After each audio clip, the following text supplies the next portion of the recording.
How about that? All right. I'm just making sure. Do a quick verification. I want to make sure we're actually live this time. Last time we had a little whoops. Just a little whoops. Looks like we're good to go. What's up, Jesse? Zach?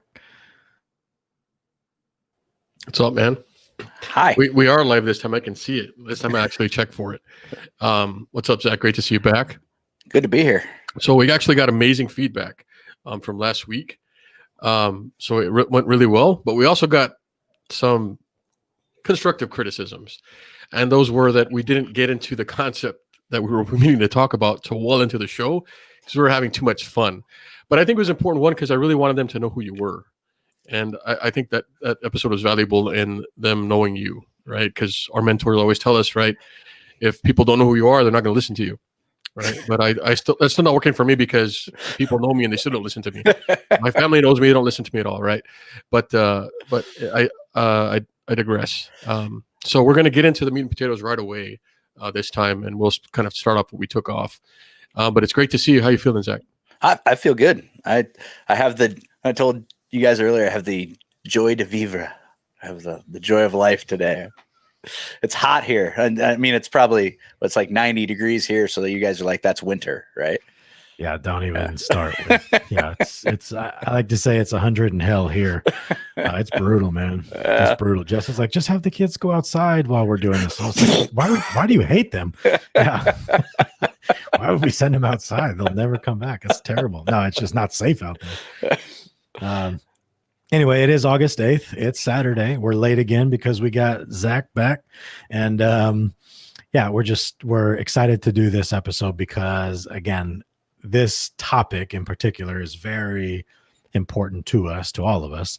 But I think we were just excited. We were excited last week to see Zach's face and just we had too much fun. And so maybe it took a little bit away or it just took some time to get into it. So we want to jump right in and just focus the next, I don't know, at least 4 to 40 minutes on being incredibly serious. Okay, that's about all I got. Maybe 4 seconds. So anyway, I appreciate the ones that are here. We have, so actually I didn't know this, but now we're streaming on 3 platforms. So we've got Facebook, we have our YouTube, and now we just added Periscope, which I guess there's a way that Periscope can go through Twitter. I don't know if I'm on Twitter or not. Anyway, go ahead. What do you got to say, man? Well, I actually want to check. What happened? So, no, I'm checking. Like you don't. Oh, you mean if you don't know if you're live on Twitter? I was like, you definitely have a Twitter account. I didn't know. I do. Yeah, I just didn't know if I was live. It doesn't look like it, so I don't know. I don't really know what Periscope is, except for it's like a voyeur platform that you can like look at traffic in LA. Anyway, all right, so let's jump in, Jesse, because again, I'm all over the map. So let's kick us off. First thing on your mind, wellness related, go. I want to really talk about the stressors that we're facing. And I don't mean just generally speaking, especially right now. So whenever we talk about the job and we talk about what causes, the problems, where does, where does PTSD stem from? And we talked about last episode how Joe was at that convention or symposium, whatever he was at in New York, all these things he goes to. And a lot of people were like, hey, we've had a string of officer suicides, but all of them were related to relationships. And they're like missing the mark by a mile, right? Probably. So I want to talk first about, and this is how I want to go through. I want to talk about our stressors, the lifestyles we live generally in this profession, how we kind of let loose too much sometimes, and then bring it back to culture, and then we'll go from there. So I really want to get into stressors. So you've been on the job now, 15 years, Zach. Yeah. Pretty much the same time as Joe, almost. Mine's 10 this month. We know that we see a lot of things in this job, and a lot of people kind of focus on that, and paramedics, firefighters, police, all the trauma we see, and we're vulnerable, especially when it comes to like populations that can't take care of themselves and they're victimized, children, the elderly, just tragic events. And for the most part, I think we all handle it well, but it bleeds over in our personal lives, and that's where these things kind of transcend and confuse maybe leaderships in different places. So that's where I want to start with. And I know it's a somber topic to talk about, but let's talk about that. Let's start there. So go ahead, please. That was a lot of topics. Which one? I love you so much. Stressors. So the stressors in general? Yeah. Okay. So the way that I see it is a lot of times, you said you wanted to talk about culture later, but a lot of the stressors come from culture because in law enforcement, there's like this thing that's kind of bred into you, whether it's at the academy or when you first get hired and you're new and you're going through your field training or whatever, that you have to have a certain identity. You have to live the culture. You have to have a thin blue line bumper sticker. You have to have a thin blue line hoodie.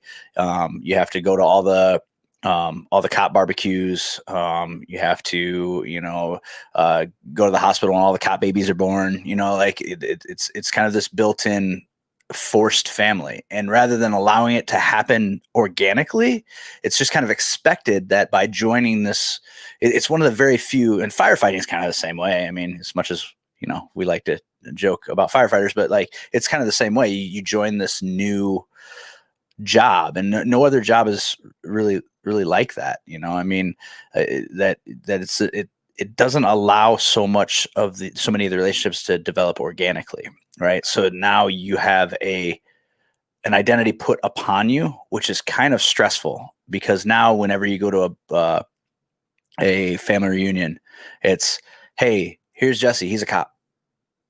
And it's like, not, here's Jesse, he plays guitar, or here's Jesse, he has, 3 kids, or, here's Joe, he paints, like it's not like that. You get identified and introduced by your job. What are you smiling about, Joe? I didn't know if that was your way of trying to get one of my paintings. I just shipped off 2 more this week. Congratulations. Yeah. See, and yeah, just saying, if you're asking for one, just use your words, Zach. You don't have to I think game about it. But I am noticing that Jesse doesn't have his guitar hanging up today. What's up with that? I did something impulsive. And I'm going to go further and say, hey, his best friend doesn't have a painting that he made. I'm just going to put that out there. We'll let that simmer for a second. Now that's all right. Now that's passed. I sold my guitars. I did. What? I have something brewing. They were lower model guitars, and I have something planning. Something's coming. I'm designing, customizing. It's in the works. It's in the works. But I had to sell first before I, But go ahead, Joe.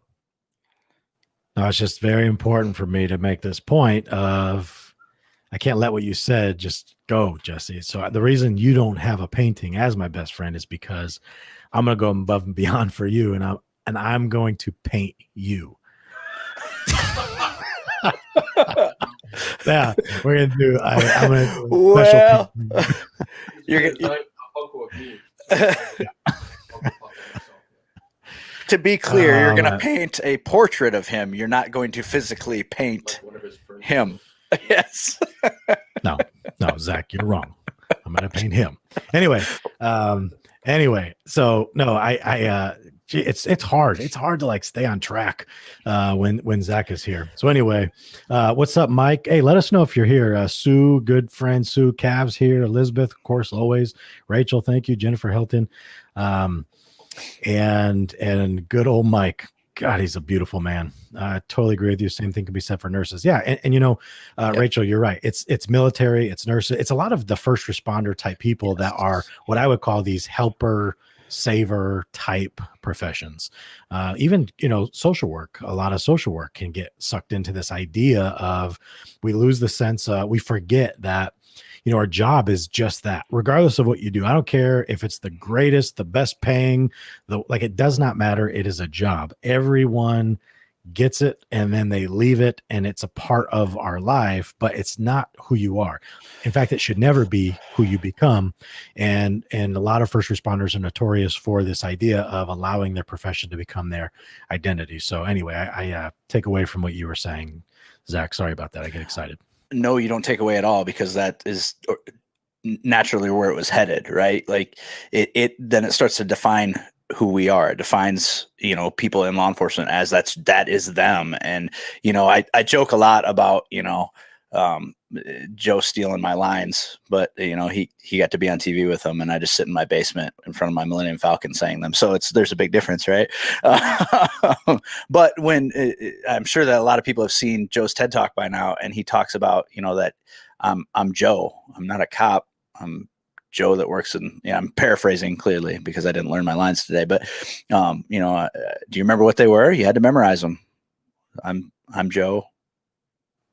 Do you remember? Yeah, I say, Of course I do. Yeah, Okay, I say, get it. I am Joe, and you are right, Zach or Jesse or Jessica. And I actually, so interesting little tidbit behind the scenes on that one. I named the first name of everyone that was there in the audience that day supporting me. Awesome. And so those are the names. If you watch the talk, they were all sitting together watching me and helped me curate that talk. So those are the names I used. And that's so awesome, because it's important that we self-identify, right? Because if we don't, then every time we go on Facebook and an anti-cop statement comes up, then we feel the need to defend it. If we get involved in that argument, which is incredibly unhealthy. Look, I'm not saying I'm not saying I don't get in Facebook arguments. My wife is always like, stop arguing with strangers on the internet. They're going to come burn our house down. Right. But if you self-identify, then you don't take it as personally, right? It just, if they're critical of one person, they're critical of that person, instead of, oh, I have to take that personally because they talked about law enforcement and I'm law enforcement, or I have to take that personally because they talked about a healthcare worker and I'm a healthcare worker. If you self-identify, just be like, well, that's not me. I didn't do that. And if you're not constantly talking about how this is what I do and this is who I am, then other people won't bother you with it either. They won't feel the need to tell you how much that they hate cops or think that, cops are doing a bad job, when you're at a family function, because you're not constantly shoving it in their face, because the thing is, you can have productive conversations with people that have an opposite opinion as you do, as long as you don't take it personally, and you realize that it's not personal. But if you don't self-identify, then it is personal, right? I think there's so many people out there, or people in our profession especially, that spend so much time just being pissed off about stuff on social media, news articles, things that other people are doing, videos of things happening. And, I'll share stuff too, or something that's, like surprises me or whatever, but I can only do it for so often. And honestly, if it wasn't for this, for the company, for you guys, this probably would have been one of those times where I just got off social media, because I did it in 2014. I did it for about a year, I think. So I probably would have done it again. I just prefer not to, engulf myself in it. And some people are like saturating themselves, almost thinking that if I just keep saying all this, someone's going to change their mind. And that's not really how things work, because all we're doing is just validating everyone else in our circle, and they're validating us, but we aren't converting anybody. No. And no one is going to change their entire perspective because of your social media post. I think that there's platforms for that, like discussions and maybe even debates, or having real discussion. That's where that happens. But Facebook is not, in my opinion, been conducive to that. And I think Twitter's absolutely worse. Like I can't. It's hard for me to stomach Twitter. And I used to be on Twitter all the time. But that's my take on it. I just want to add real quick a statement and then a follow-up question. But one thing is, that's one of these global issues that we aren't taught how to disagree, right? In school, growing up as kids, it's like coping strategies. We're not taught how to process things. We're certainly not taught how to have disagreements, and then for those that go to the military, essentially you look at things from a huge perspective of, now how do we disagree globally with conflict is via weapons and through combat. So then to go to the micro level of, okay, now I have a disagreement with this individual. How then do I deal with that? And oftentimes people are not taught that. So that's a statement. But the question now, Zach, is yes, we're talking about the identity and how it happens. We're talking about the culture. but let's like actually go into, so what does that actually mean, and why does it matter? Like, why is this a problem? And again, in your experience, because I have my opinion and I'll share it, but like in your opinion, why do the things we're talking about matter, and why do they become an issue when they are an issue? Okay, the main reason it matters is because now if you identify as only law enforcement, right? Now what begins to happen? Like now it's an us. It's an us thing. Like we do this, we make these choices, we follow these rules, and then it starts to morph, right? And we follow these rules, and we are just, we are justice, we are, and that's where you really start to run into problems with people who can't be reasonable about the way that they look. And I'm not saying all law enforcement, I'm just saying this is where certain personality types will glom on, and this is where it spins out of control. Is now we are justice, we are more just, we are we sit at a higher level than other people. And now, oh, well, maybe even we're a little bit above the law. Well, I can go 10 miles an hour over the speed limit. I can do this. Go ahead, Jesse. I've seen so many people, and you bring up a really important point, is I tell people for the most part, and throughout my entire career, I've never met a racist cop except once. And that's like a crazy story. Maybe one day I'll talk about it. I don't know if I'm ready to get, or if now's the time for it. But in all the officers I've met everywhere, and we've been a lot of places, we've met a lot of people, we train a lot of people, talk to a lot of people. I've never like met one. But what I tell people, especially my students at the college, is I think that we are inherently idealistic. You know what I mean? Like we see the world in black and white. There's no gray, and we are, kind of a profession that's kind of forced into judging people. Right. And often at times we don't agree with what we see. And I can't explain to anybody why the culture is the way it is. Like we don't have any control over it, but we're like immersed in it. We're thrown in it. And we're saturated in places where crime is high usually. And those places are often communities of color and have low socioeconomic statuses or environments, highly socially disorganized places. Right. And we are in there, and we will talk to people, we'll see them, and our judgments come through. We may not like the way they dress, the way they raise their kids, the way they speak, their life choices they make, their lifestyles, whatever, and that kind of pushes through, because we know if you guys didn't, or we believe if you guys didn't live this way, we don't have these problems, and then we go on with that. And this issue is a lot more complicated than that, but that comes through, and I think that's where we see ourselves as more righteous in a lot of places. And for better or for worse, if you are or aren't, I mean, that's, everyone has their perspective on life and their own paradigm. But I know that that's coming through, and that doesn't work well, especially the way things are now. Well, and one of the solutions to that, I mean, obviously it's going to sound like a buzzword, but community policing, right? So community policing eliminates a lot of that us versus them mentality.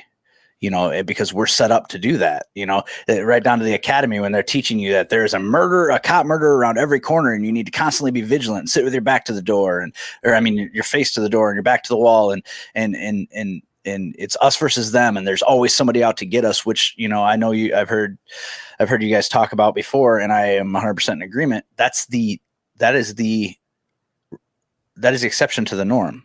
Right. I mean, that is every day of work. You're generally not running into that kind of experience, and so, but we're taught that way. We're trained that way. And then it becomes us versus them. And now there's that other separation. And so we're told to look at ourselves differently, and we're told to hold ourselves. The idea is to hold ourselves to a higher standard, but a lot of times that's not the way it shakes out when it's negative, and that's kind of what we're talking about right now, is when it's negative, which it's tough to talk about, right? Because you feel like you're just beating up on the profession because you're talking about the things that are negative. And it's so hard to do that because you forget to acknowledge the things that are positive, because there are plenty of instances where cops do hold themselves to a higher standard and be like, I can't do this because I'm in law enforcement. I don't want that to get lost in the mix of the conversation we're having, because I know a lot of guys that are like, I can't go out to that bar. I mean, it's like, if I'm seen at that particular place. Like, it's known for being a meat market, and people just get fall down drunk there. And I'm fine with going to a neighborhood bar where I can sit and have a conversation, but I can't be seen at this place because that's going to say something about me, and I would need to have a more professional standard. I'm going to see people I know. Does that make sense? I hope. Yeah. Yeah, no, it does. And I think, again, one of the issues with this too is that if you play it out over time, right? Because again, I talk about this weekly when I'm training, either at in-service with officers from 1 year to 30 years or with the cadets. And I like teaching the cadets because it's like, if I can just give them like a piece of this to remember and I tell them, challenge the beliefs that you're going to have, because it broke my heart just a couple weeks ago. I was talking to a couple cadets, and they said, Joe, it was very concerning for us because we had gone through CIT training, and then it was our first week out at tactics. We were doing tactics, and they said the first crisis intervention call they had, it was the first like mental health call, and they pull up to the location. And again, this is part of their tactics training, whatever. But they said that the first mental health call they got, as soon as they pulled up, the guy in the second story window ambushes them, starts shooting their vehicle up, shooting at them. And he goes, I had 3 mental health calls that week, and every single one of them was me getting shot. And I was like, yeah. So it broke my heart because, and there's this idea too of like, hey, be careful when you're learning all that mental health stuff, because that's going to get you killed. And so, from a tactic instructor standpoint, it's like, hey, we're the ones that are going to keep you alive. We're the ones that are going to keep you, safe and keep you going home at the end of every day. But what I would say to that is like, while there is a certain degree of, we have to prepare them for the possibility of things going wrong, the reality is it very rarely goes wrong. And I don't think we do a good enough job building the resilience and preparing them for the mental game that's going to happen inevitably, because as soon as they graduate, they're out there responding to these calls, and their adrenaline pump is like, they're waiting for that drug to like, okay, I want to chase the guy. I want to like go to the robbery call or the hot call or the code call. Like, I want that. And it's like, when it doesn't happen, you almost are disappointed because you're so prepared for it. And so then that really starts to play tricks on your mind, and then roll this all the way out across 20 years, 30 years. And here's the problem that I'm seeing is they retire.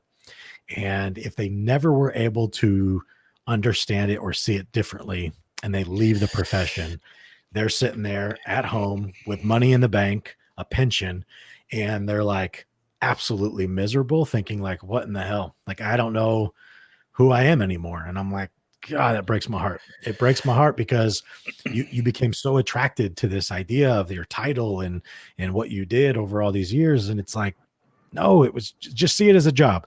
And there's some people who are like turned off by that, are like, no, I was called to do this. And that's beautiful, but it's a job and it's a big system. And so I'm not complaining.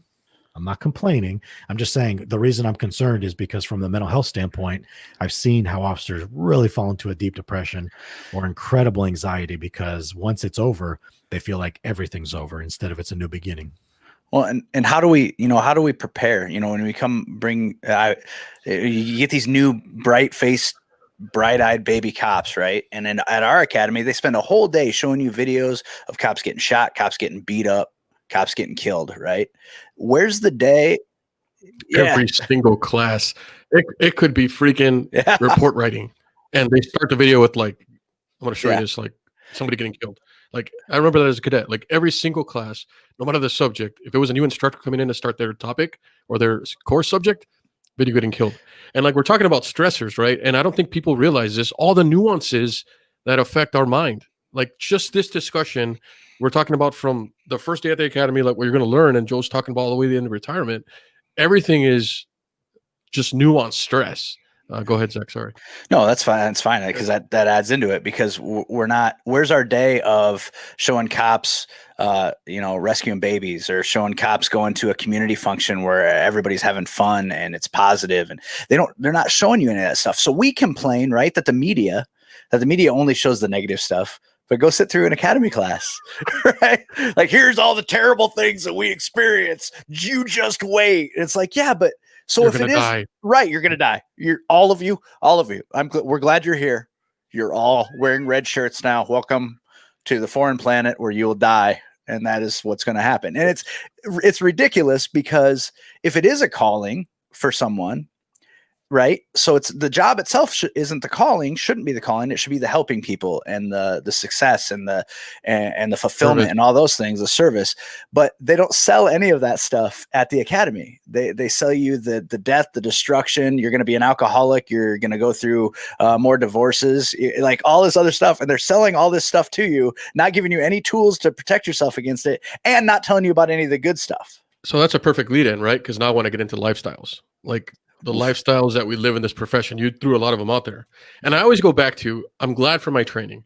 Like my training has saved me in some serious times. And I'm glad that I've been able to do things well and not, screw up too royally, because I can fall back on that. But when we talk about this, we mean we're trying to prioritize our own well-being and also like trying to prepare this community disengagement that's happened, right? We're not in any way dismissing valuable training that's out there. We know it's necessary. We're just talking about maybe prioritizations or some considerations. But now I want to switch into lifestyle, Zach, because Joe and I have seen it, and I'm sure you have too. We end up in some jacked up relationships. We hit the bottle hard. Like we get addicted to things. Like we have a reputation overall of being womanizers. Like it's another negative thing that we have. Like, why do we do this, or why does that happen? Why is it so hard to try to picture happy marriages in this job? And there's so few, and they are, but we normally remember the bigger things that happen. Why is that? I'm curious when the opportunity to become a womanizer kicks in, because I haven't even had the opportunity. So that's not for that's not a thing for everybody, man. I'm telling you, like that's one of those stereotypes. I think, you get an you get a fast car and you get an impressive uniform and stuff, and that happens. But man, like it happens. I think it happens because drive fast, take chances, right? Like a lot of people get into the job for that adrenaline dump. So you get the adrenaline dump, and how many times have you guys driven code 3 to a call, gotten there, and nothing happens? A lot, right? 90% of the time. So what do you do now? What do? You just had that huge adrenaline dump and you have no outlet for it, right? So we're not taught how to deal with that. We're taught how to answer the next call. We're taught how to just keep going. So people turn to booze, people turn to women or men, farm animals, whatever. They turn to something different. They turn to something different to fill that void, right? I'm gonna keep joking around. I can't help myself. We want to remind everybody he's from Iowa. Right. I'll tell. Never mind. I can't tell the story. But like I can't help it. I can't help but joke around, because here's the thing. One, we all know gallows humor, right? For any kind of first responder, gallows humor is going to be the number one way. It's going to be inappropriate humor. I'm tapering it off. I'm being safe. Okay. But big time. But, we have to fill that void. That's one. And that's just like, obviously I'm not a scientist. I'm not a psychologist, but it seems pretty obvious to me that we have this high speed, low drag lifestyle that we think we're going to live. And then you get into law enforcement and you realize it's nowhere near as exciting as you thought it was going to be. Even on your busiest day, the next day might be completely humdrum, boring, right? But you get into it thinking it's going to be X, Y, or Z. Okay. I think that's one reason why we do that. The other is the trauma and the stress, right? A lot of the things that we see, granted, it's not specific to us, right? Because firefighters see really gnarly stuff. It was a joke. It was a joke. I don't even live on a farm. I live in the city.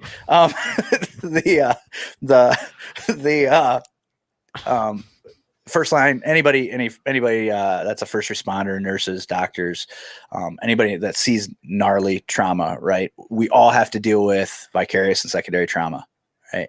And self-medicating, self-coping, and the inability to I'm going to go back to it because I'm always going to go back to it, work-life balance, right?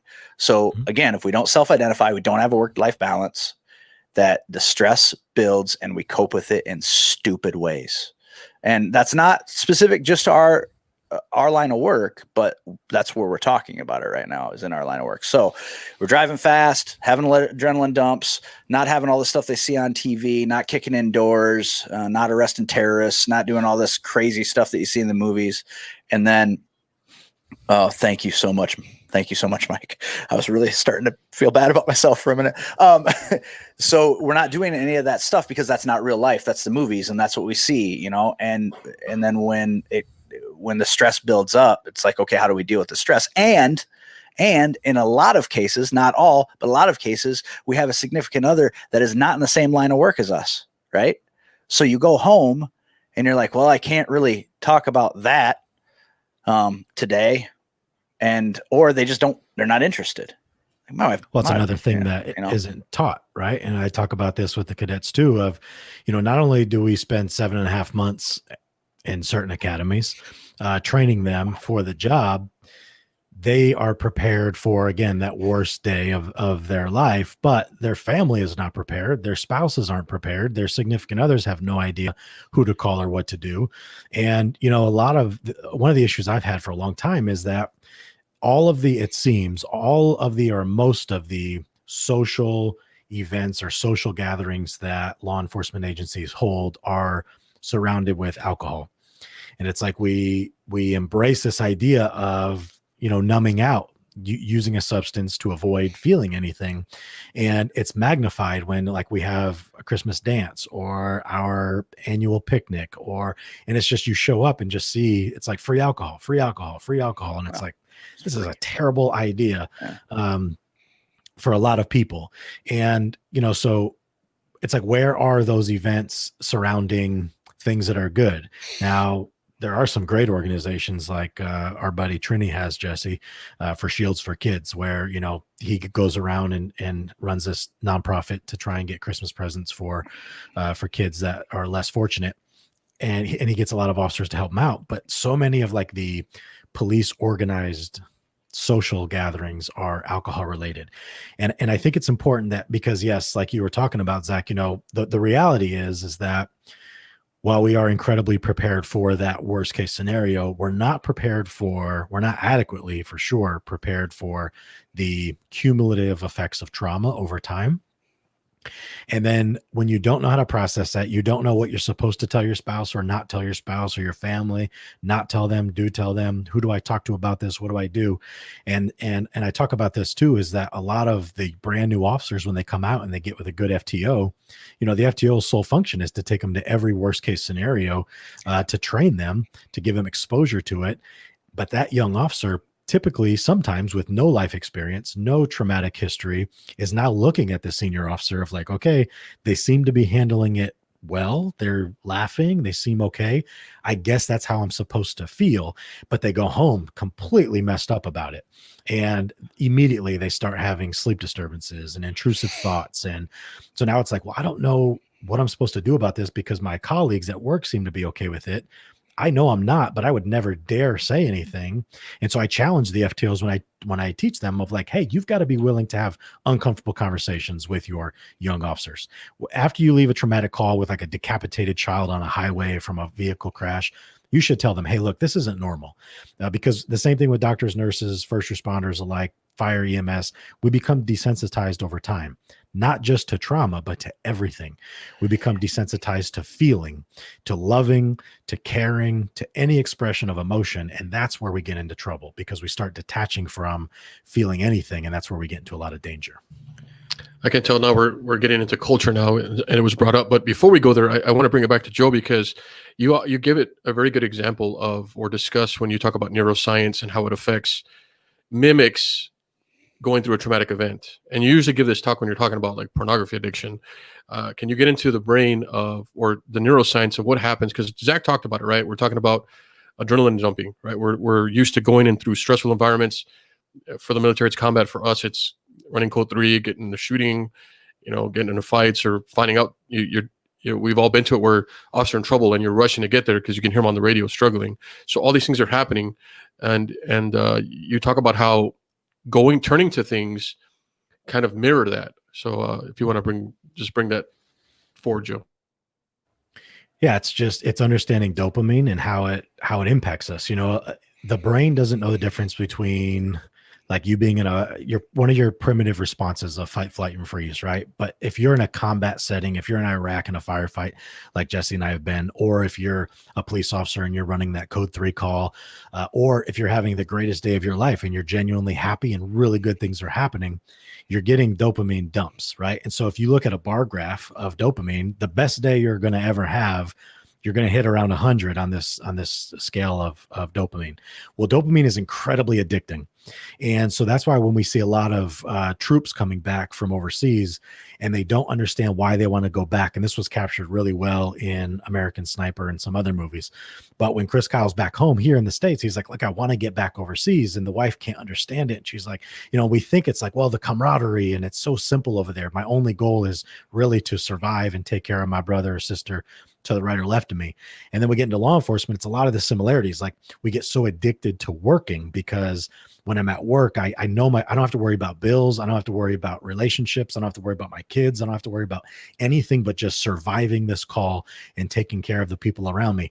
And so we have these dopamine dumps that make us feel good. It's like a feel good thing. Well, there's certain substances, i.e. porn. So a lot of cops consume pornography because you can also mimic. It's not mimicking, it's really happening. You're getting a dopamine release when you're consuming pornography. In fact, science supports that you're better off consuming cocaine over long periods of time than pornography because of what's happening in the brain and the amount of dopamine you're dumping in to your system. And so this is why it's an addiction that people, it's, the silent addiction, because you think, well, no one knows about it. I'm not hurting anyone. It doesn't do anything to me. And so I can do this in private and it's not a big deal. But what's really happening is you're slamming your dopamine, your triggers are going way up and it's avoiding you from having to feel anything. And you're addicted to that drug, but because it's not something you're smoking or injecting, you feel, oh, I'm good about it. So understanding these things. And again, when I teach cops this stuff, it's like, I've had cops come forward after these talks and say, hey, look, man, I've been struggling with porn for 3 years, for 5 years. Like I watch it every day for hours and I don't understand why, but now you've got me scared. And the goal isn't to scare them. The goal is to help them. And so as far as like, what can people do? Again, I know I stress this. Again, it was the whole point of my TED talk I did, but therapy actually works. And now I'm in this whole like new understanding of even a life coach. Get somebody who can hold you accountable. And here's the last thing I'll say before I pass this off is, who isn't your therapist or your life coach? Your spouse, your significant other, your colleagues at work. We think we can just show up to work and like vent about the call or vent about the trauma or do it with our family. And then we're better. We're not. They're not able to process what it is you're going through. That's why a trained therapist or even a life coach that can help you unplug and see it differently and change your perspective without carrying that weight is super important. So anyway, I could go on forever, but I appreciate the tee up. Go ahead, Zach. Well, first of all, thank you for switching from you to they, because I felt like you're intervening for a minute and I wasn't ready to make that change in my life. But it's not, I'm glad that you talked about therapy because, and how simply venting is not going to be that change for you, because here's the thing. You have to make a conscious effort to make changes if you want improvement, right? And I used to, I still occasionally do, but I used to host a comedy podcast, and I would get on there and just everything that was on my mind that I was mad about, I would just vocally puke into the microphone and just raw, so angry, and I'd get it out, and I'm like, man, this is way cheaper than therapy, right? Until I realized that I wasn't making any changes. I didn't start making any changes until I actually started therapy. And there's a difference between coping and therapy. Yeah. Right. Yeah. Big difference between coping and changing. Coping, you're on the treadmill, right? You're on the treadmill, and changing, you're out running streets and improving your time. Things are getting better if you're changing. If you're just coping, you're just maintaining, man. And that is almost less healthy than anything, because if you're just maintaining, you're just trying to get by, that's going to eat and chew on you so much, whereas if you can make a change and I finally just had to say, look, things aren't right. I want them to be better. Crap. I guess I got to do this. And that's from an individual perspective, which is great. And I'm glad that you did that. And now, like, we're going to get into culture. And I think this is going to go to Laura's question here. And she asked how officers support each other. Can a group of officers start an internal support group that will be accepted? Can a group from outside start support? So all those things are great questions, and they kind of lead to separate things. And hopefully we can get to them all. But it stems here from culture, right? So it depends on the culture of the organization. I remind people all the time, because I think they forget this, because the media kind of stamps us out as, a cab or whatever, like whatever the cool saying is now, like cops are pigs, whatever. We're like, we're all the same. Policing in America is all the same. No, there's nothing could be farther from the truth. Like, policing in America is highly, highly decentralized, more than I would say most other countries, if all. Like, I think maybe all. Policing is different. The organizations are different from jurisdiction to jurisdiction, from state to state, federal, state, city, county. I mean, civil. Like, there's so many. It makes my head hurt just thinking about it. But everyone thinks we're the same. So, to Laura's point, these things do work, and there are some things that could work, but it all depends on culture. And she's asking if we see models that work for law enforcement mental health. Yes, Joe and I really believe in some models, and we can design them very well. Zach's kicking them off in his own place. And it all kind of stemmed from the idea of CIT. So CIT is good for a reason. A lot of people think it's, oh, here we go, more fluffy bunny, hug a thug program. It really isn't. It's really about helping you become a better communicator. It's an increased skill set. Most people don't look at it that way because of culture. But moreover, what it does is prioritizes law enforcement mental health. So a CIT program might be the first time they ever start thinking about themselves, about their own mind, and CIT kicks it off.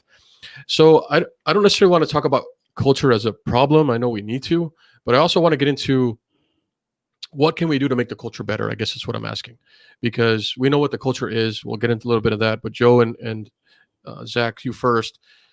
What do we do to change culture for ourselves? I know everyone's focused on changing culture of how we're going to treat the community better.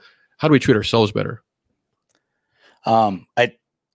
Before I get to that, I have to point out one just huge ironic thing, right? You pointed out that law enforcement in the United States is decentralized, and it's very. Don't you love how often cops get labeled about "you're all the same, you're all the same," and then we get "you're all the same," and we hate that. We need a nationalized standard for law enforcement. What do you want? What do you want? What do you want?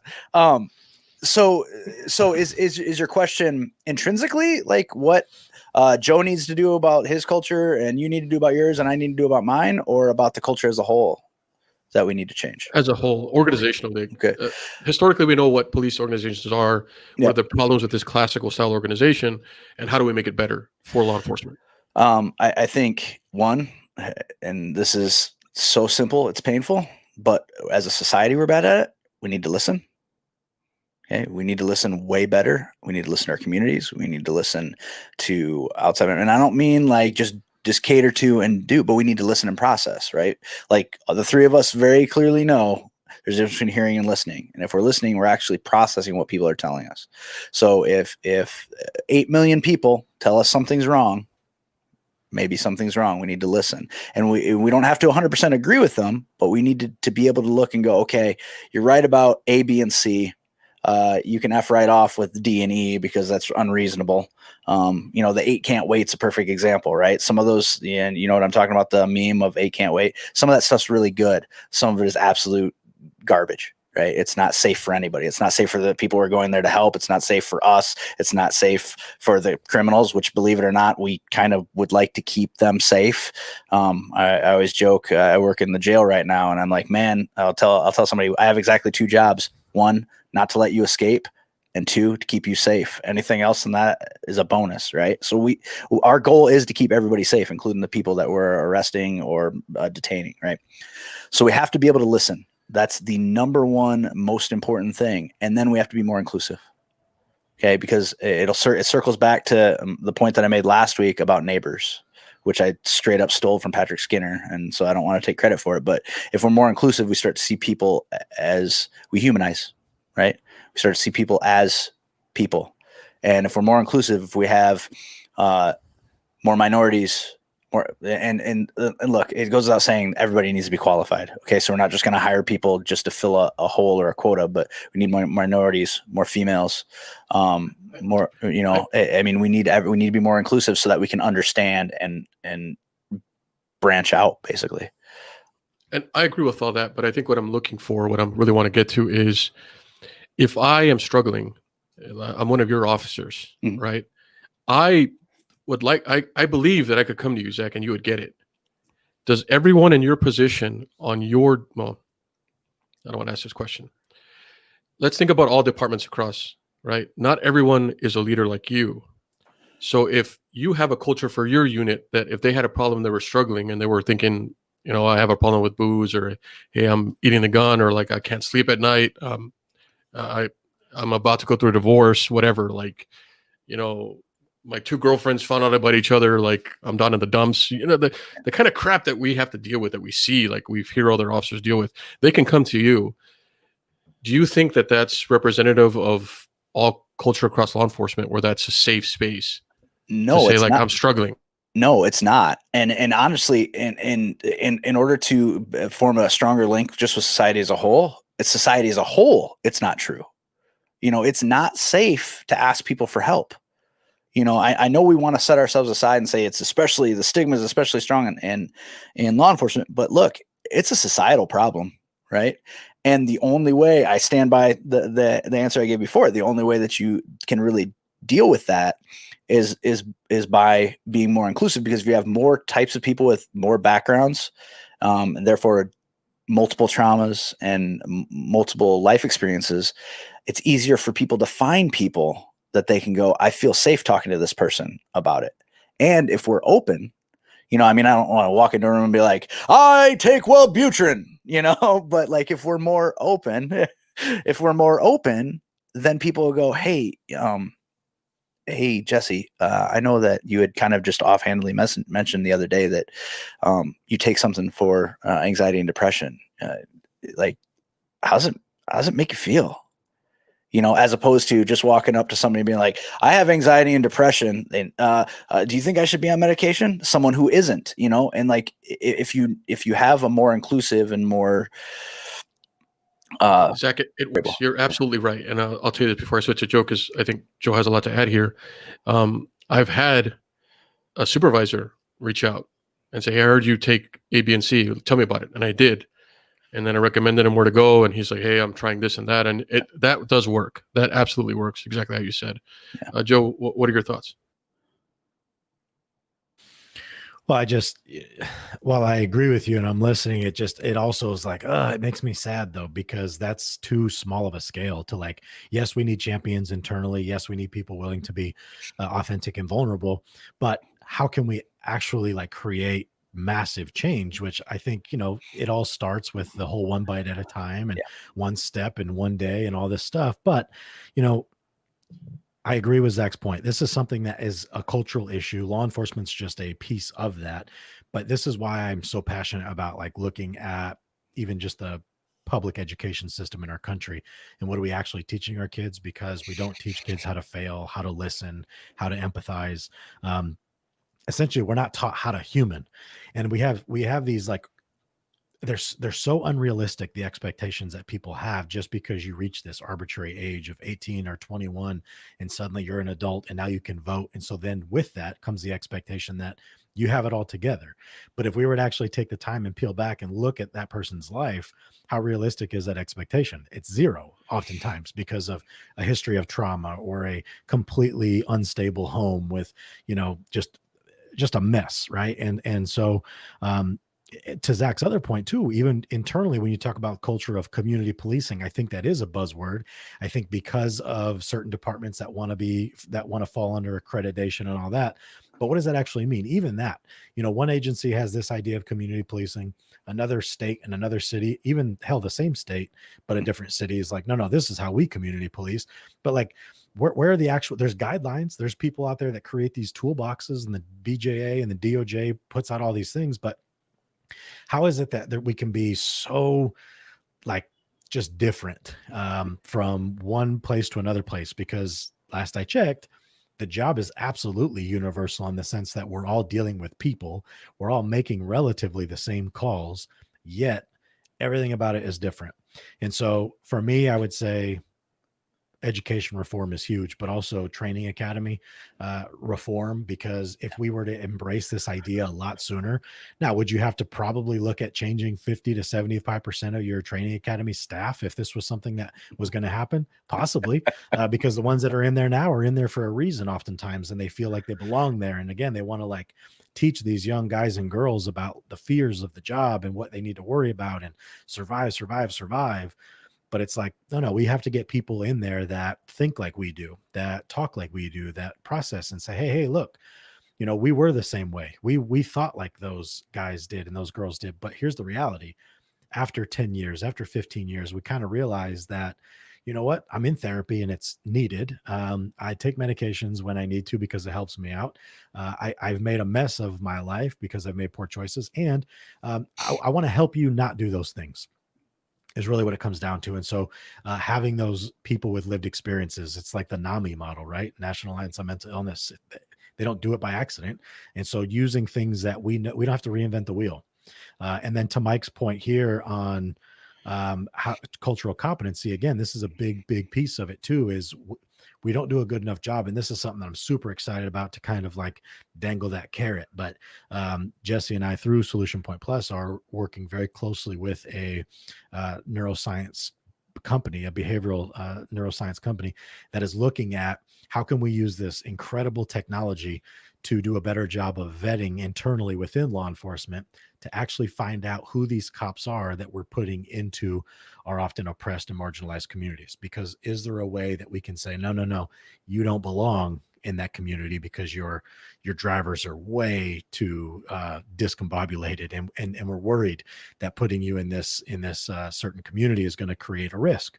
And so using that for liability, there are ways that we can do this better. I think we need to do a better job training officers on just how to deal with people, how to see people. Again, focus on the person, not the problem, right? And your goal should be connection, not correction. If we show up and it's just like, I know law, you broke law, you are a violator, you go jail, we're knuckle dragging cops. We have to be willing to say, you know what, it's okay for me to be smart. It's okay for me to educate myself and become intelligent. And this is why we teased it last week, but I'm all for changing the standards altogether, either raising the age to 25, 27, or saying you have to have at least 2-year degree, or you have to have a year of some type of social service community type where you're working with, the homeless or children or domestic violence victims, something to give you some type of compassion. But again, there's a lot to go on there. And then Liz says, Lizzie, I'm sorry, says FTOs who wouldn't dare put out in public. Who wouldn't dare put out in public? I'm not sure what she's talking about there. Who's putting out in public, Lizzie? What are you talking about? I just want to say that we are not complaining or criticizing any department's methodologies. We're just talking about future changes that are possible and things to consider, just ideas here. And we are very excited to partner with this company that's all about neuroscience. And I mean, they're doing it with Fortune 500 companies. They're able to take, this is what you want in an employee or a person that's going to run your company or do A, B, and C. We're going to design it for you. All right. We're going to test people. We're going to take a look at them. Like, these are your candidates. This is what you want. And we really don't put that much effort into law enforcement. And that's why we got a lot of people that are doing these really bad things. And sometimes this is another thing that gets me, right?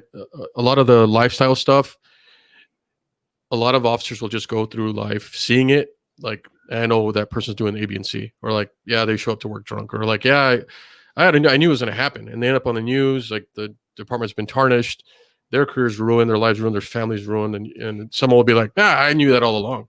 I saw it all the time. And we don't do anything about it. So I think for me, one of the things would be maybe a more proactive approach. And this is going to get us into the next step, right? And this is to Laura's question, are there types of programs? And the first one that comes to mind and is largely discussed is peer support. Now, I say that loosely because just like all things, it is highly decentralized. It means different things to different people, and depending on what resources you have, it could be one thing or another.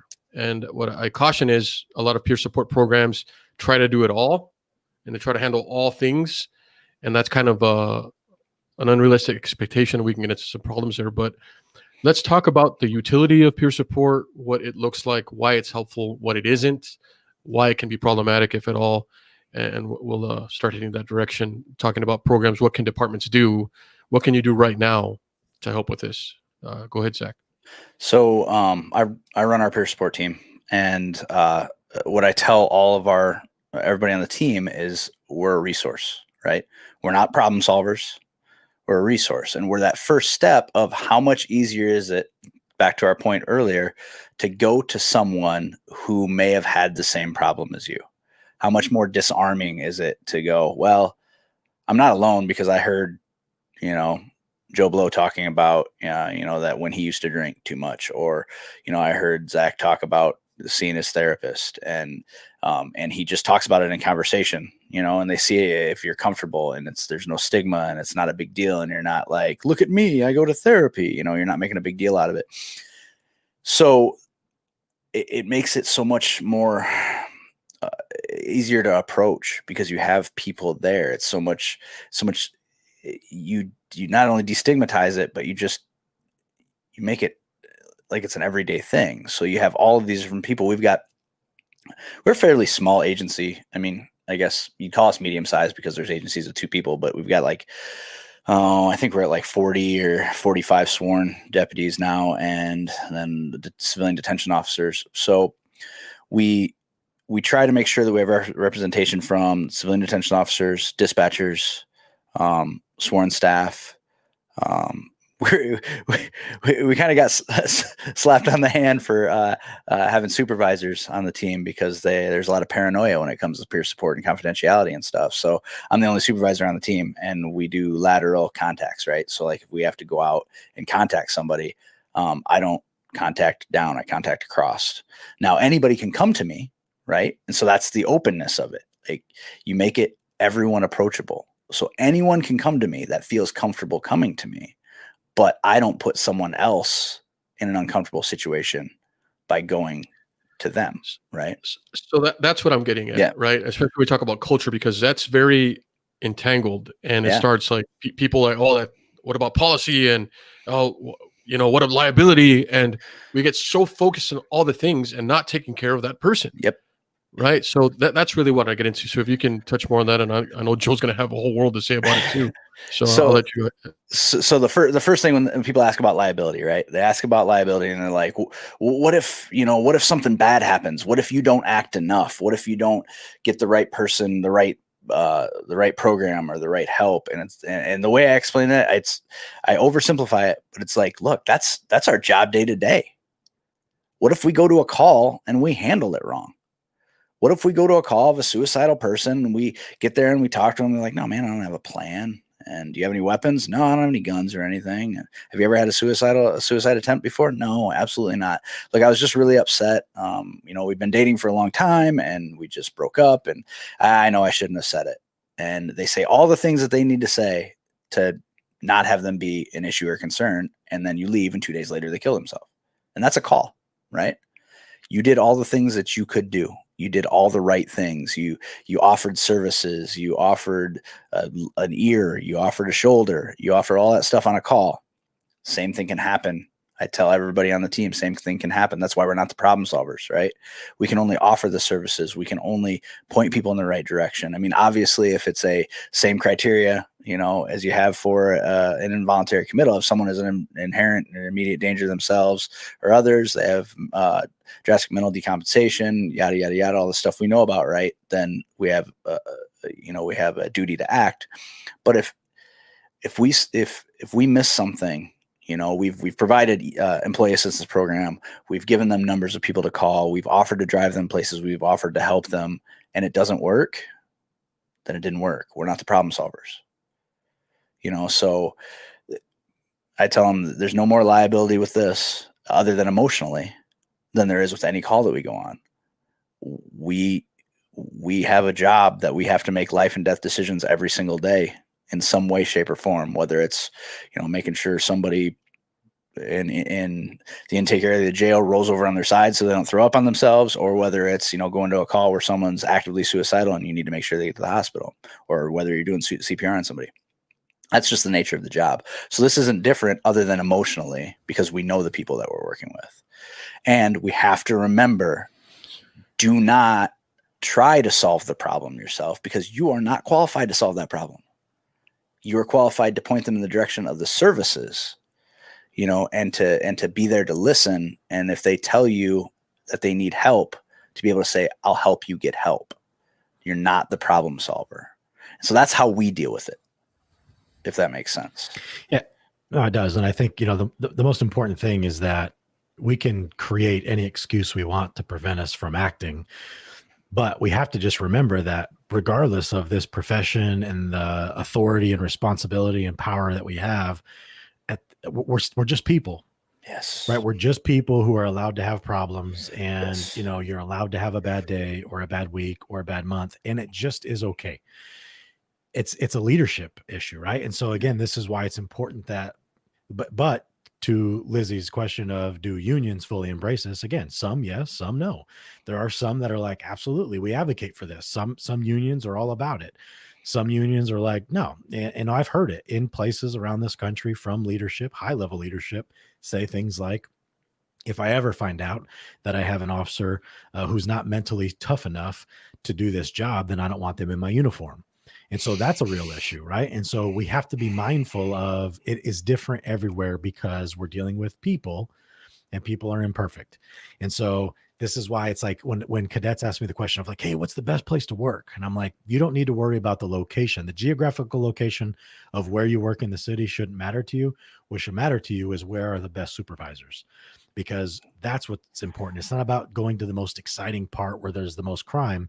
You want to go where there's the best people to work for, because that's what's going to really create your joy or your happiness when you're working, is having supportive leadership that is looking out for you, that will advocate for you, and that will do for you when you need it done. So to Mike's point here, he's saying that it's a cultural issue, paranoia, right? There's fear. People have this fear to say things or to advocate for officers, because like, oh, I don't know how to do it, or what if I say the wrong thing, or what if I do it wrong? Or I'll tell you, I've been burned.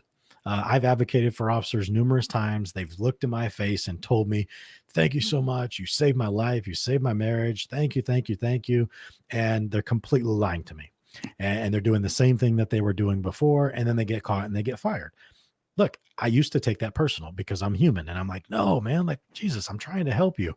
But now I'm at a place where it's not that I don't care and I have apathy towards them. It's just this acceptance that I've had to do for my own boundaries of, look, I'm going to pour everything I can into you, but the moment you don't want it, tell me, or the moment you lie to me and get caught, that's on you. I don't have to hold that. But here's the thing is, like, regardless of what you think of me, I'm going to show up for you. And if you tell me something, I'm going to take that to the chiefs and say, look, this person said they need this. I want to do this for them. This is what they need. I'm on your side. But if you're playing the game, again, all things in the dark come to light eventually. And so it's just, but that's where I've learned everyone's individually responsible for themselves. And to your point, Zach, I'll be the compass. I'll navigate you. I'll tell you, hey, look right over there. That's where you want to go to get help. But I don't want to. Okay.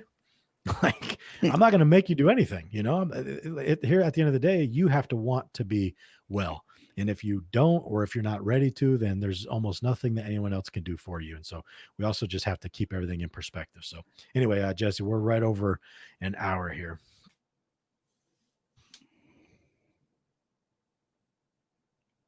Oh,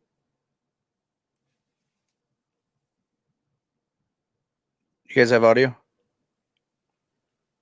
There we go. There? Yeah. Okay, cool. I just want to point out that I must hit it twice. I just want to point out the things that people can do, right? There's programs, back to Laura's question, we hear a lot of times, Joe, and here, while I hear like an agency saying like, no, we've never had CIT, we don't know anything about it. So that's a good introduction. Start spinning the wheels. A peer support program, if you want to establish it and you have your leadership's blessing, there's a lot involved. Joe and I, this is what we do, right? So if you needed that for your agency, we can come in and help and set it all up. But it really is more about taking care of each other. And I think that we can do that from a very basic level of humanity, of compassion, of empathy. And I'll get to into altruism in a second. But we close the show the same way every time. So I'm going to open it to Zach. What are your final thoughts? You want to pass on? What do you want to leave us with? And I'll let you say some parting words for today's episode. We only covered like a quarter of it, right?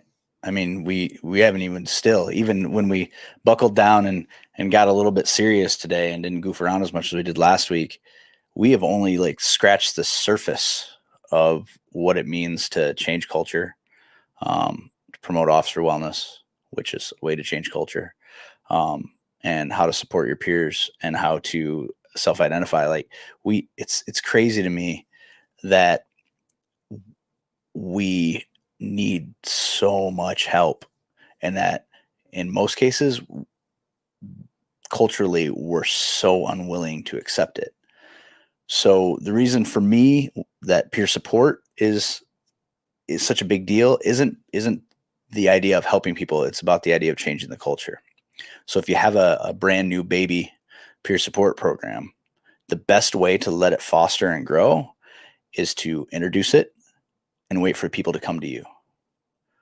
Because once people come to you and have good experiences and realize that there's confidentiality and that there are programs in place, what you'll start to do is you'll start hearing that spread throughout your agency and throughout your law enforcement community.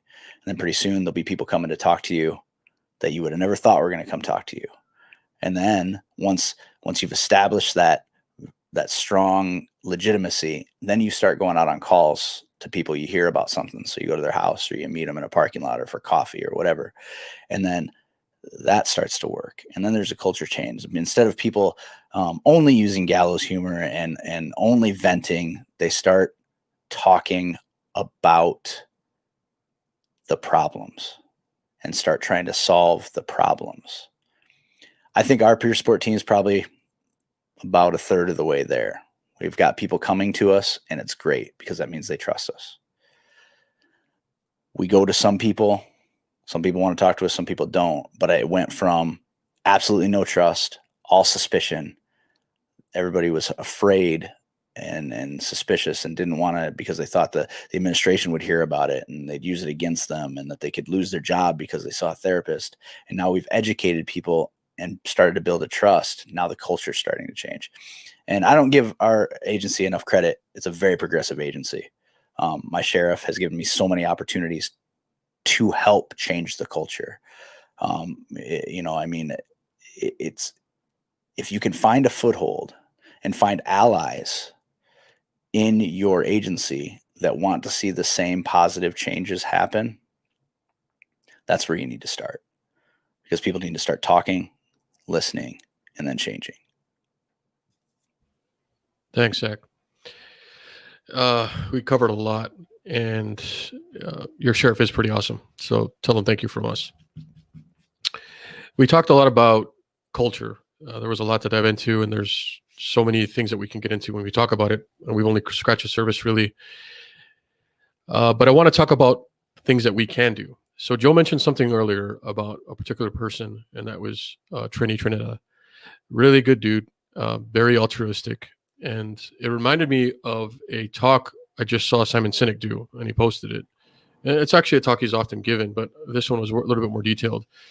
He talks about how he was following a guy on the street in front of him in the streets of New York, and his backpack's open and everything falls out. And he bends down and picks it up and grabs it for him and gives it to him. And the guy's like, "Thank you." Right? He's like, "Oh, you're welcome." And he felt good. The guy felt good. Doing good things for people increases our dopamine level. We get a dopamine hit when we are altruistic. And then he says he walks down the street and he's at a street walk sign waiting to cross. And the guy next to him is like, "Hey, man, I saw what you did back there. That was really cool." It made that guy feel good. So acts of kindness make you feel good. They make the person you're doing them feel good. They make the people observing it feel good. So while we're worried about like how do we change culture, how do we change people, like rehiring standards, all these things, just being a good human being goes a long way. altruism is a really, really important thing, and it's part of Joe's resiliency teachings when we talk about doing things for other people, acts of service. And I think we lose that in our job. Like we start getting really calloused, and we deal with the negative aspects of society so much that we start to like despise people. We see the negative aspects of them. We're so used to getting lied to, seeing people do harm to other people. Like we forget that, and we need to get back to why we wanted to do this job, the aspect of service. And I think that's how we fix a lot of things. So I leave you with that. Be altruistic when you can. Love it, dude. And I just, because I don't want this to go unnoticed, Samantha says, do you suggest rookie officers being actively involved with peer support teams right away? My 2 cents on it, my opinion is it doesn't matter your time on. It's who are you as a human being, and do you have something to offer? So what qualifies you to be an incredible peer support officer is your ability to listen. That's really it. And then you should have some understanding of like what resources are available, but that's something you could have like a printout. So whatever agency, whoever's running the program could do a quick one sheeter of like, here's a resource tree. And then outside of that, again, I hate the fact that in law enforcement, another cultural issue is, if you're a boot, as they say, or if you don't have 5 years on, or if you don't have 10 years on, then you don't have anything to offer people. And it's like, that is ridiculous. If you are an exceptional listener, you have a lot to offer. And so, Samantha, I would just say, yes, it does. If you have 1 hour on, because what's your past experience? Now, if you have had a incredible life, and I'm not mocking this, but if your like parents still live together and you're 21 and you still have supper on Sundays with the family and your mom still tucks you in and like that's your life, then you might have a different lens or perspective. And when someone's really going through a crisis or traumatic event, just again, how well can you listen? So I appreciate the question. People aren't going to let us leave. I recently had lunch and the officer spoke about the same idea. They can lose their career for talking to a therapist. We had a really good conversation about it. Even went on to explain how therapists write notes about the modality being used in progress, not detailed notes about what you say. Yeah, it's a sad reality that there aren't supportive measures in place for certain officers or agencies. Because again, what I also know is that there are some agencies that are looking at mandatory mental health checks, which I'm a huge advocate for. And I know that the sad part about this is we said, hey, let's try and keep this one around 45 minutes. And we're at an hour and 12. And so we failed miserably at that goal. But I think we're going to have to do a part 3 and a part 4 ever. We also talked, just so you know, about any time we do something specific to law enforcement, having Zach be a part of that. And so even when we have guests come back on, just having him be a third host, moderator, because I appreciate what he has to offer this. And so, and then finally, that would be a great topic for a future show, is how therapy works. Yeah, I think that's huge. In fact, that could be a good one for the next one. We'll see. But I do have an idea for next week that we'll get into. Anyway, my final parting words for everyone is a beautiful quote from Marcus Aurelius. And he simply says, life is neither good or evil, but only a place for good and evil. Remember, it's people that make things good and bad. It's people who it's the decisions that people make that make things worthy or unworthy, scary or unscary, supportive or not. It's the people. It's not the world. It's not life. We live in a perfect universe. It's the people who can make this place a wonderful existence or a miserable place to be. So take Jesse, what he said. I love that about doing acts of kindness or service. It really has an incredible ripple effect. I hope you resonated with what Zach talked about today. And then just for yourself, you're not alone. Suicide shouldn't be an option. And Liz just sent us some, Lizzie, I'm sorry, I'm terrible when I'm riffing here, but Lizzie sent something to us right before we started that I want to end with. And it was a quote that says, when there are no more doors to open, death becomes a door. And I think it's just this idea of when I have nowhere else to turn, there's the last resort. And it should absolutely never be an option for someone to get to that place of where they feel like there's no one to turn to, because when in doubt, call Zach. All right, guys, I hope you enjoyed this week. We'll post his phone number in the show notes. but yeah, it's been great. Anything. Sorry, I'm out. You guys be well. Jesse, if you got something, Zach, but we'll do it again real soon.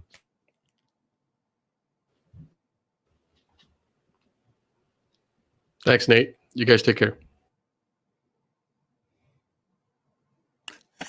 We're still live, by the way. Still live. I love all my t-shirts. Thank you, Elizabeth.